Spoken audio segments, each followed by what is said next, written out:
ايه ده؟ ايه ده؟ حد يجاوبني، ايه ده؟ ايه ده؟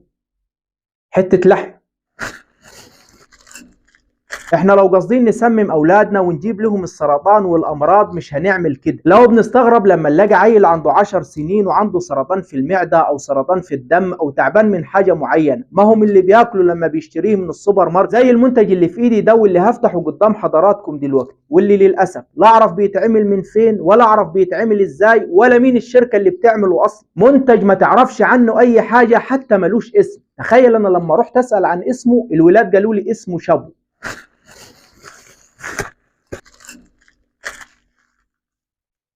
ده شكل المنتج اهو. معرفش ايه ده. انا لقيت دي في كيس منه هو. اقسم بالله هو في ايه ده اصلا؟ اهي وبترن. بص، ده شكل ده شكل المنتج، ما تعرفش ايه ده. في كمية الوان اهو، في كمية الوان واطعمة. ايه ده؟ لا ايه ده بجد؟ لا ايه ده والله؟ ايه ده؟ لا ايه ده؟ ايه ده؟ انا معرفش ايه ده والله. استنى، ايه ده؟ حتة لحم، ريحة وحش. بص، شوف ابنك بياكل ايه ولا بيشتري ايه. وللأسف علشان هم عارفين ان بعض الاماكن في مصر ما فيش فيها رقابة، فواخدين راحتهم على الاخر، يعمل اي حاجة بجنيه. بص، كمية زيت رهيبة، وشوف شكل والوان، شوف شكل ايدي ازاي، وتخيل الاسم شابو. يعني العيل الصغير لما من دلوقتي عارف الشابو، فاهمني؟ فخلاص الاسم هيبقى عادي. يا عم ده احنا الشابو ده احنا كنا بناكله زمان، فايه المانع؟ انت فاهم قصدي؟ ما هو خلاص اسم اكل بيتردد ما بينهم.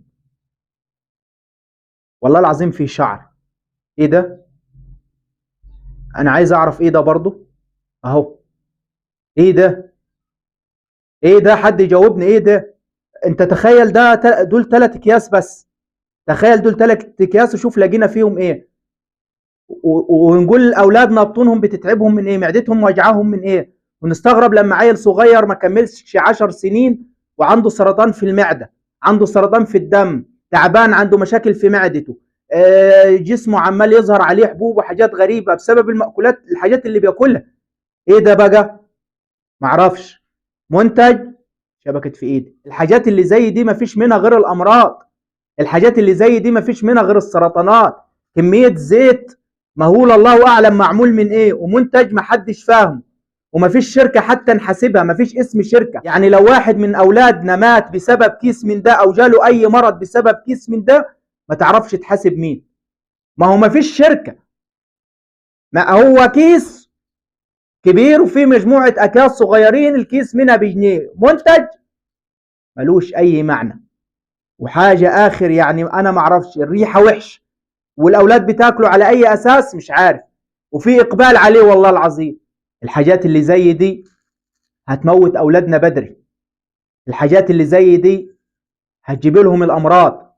العيل الصغير مش فاهم ان هو شايف حاجة بجنيه، معاه جنيه يقدر يشتري اي حاجه بيها. فالعيال الصغيره مش عارفه هي اصلا، هو رايح خلاص صدق ما معاه جنيه علشان يروح السوبر ماركت يشتري منه حاجه ياكلها، لا ابوه شايف ولا امه شايفه ولا حد شايف. ويا ريت الناس اللي بتشوفني دلوقتي تعمل مشاركه للفيديو ده في كل مكان. ابعتوا لي حبايبكم، ابعتوا لي اصحابكم، لاهاليكم، عرفوا اولادكم كويس مش اي حاجه نشتريها، مش اي حاجه ناكلها. اقسم بالله العظيم كميه زيت رهيبه في ايدي من 3 اكياس بس، ده غير الالوان وغير الحاجات الوحشه اللي لقيتها جوه الاكياس دي. فياريت يا جماعه توصلوا الفيديو ده في كل مكان، اعملوا مشاركه على قد ما تقدر، وبنطالب الجهات المختصه بسرعه التحرك، الحاجات دي لازم تتمنع بس كده. ويا ريت ما تنسوش تعملوا متابعه لصفحه الجديده علشان دي اللي هيكون عليها الفيديوهات الفتره اللي جايه. اشوفكم على خير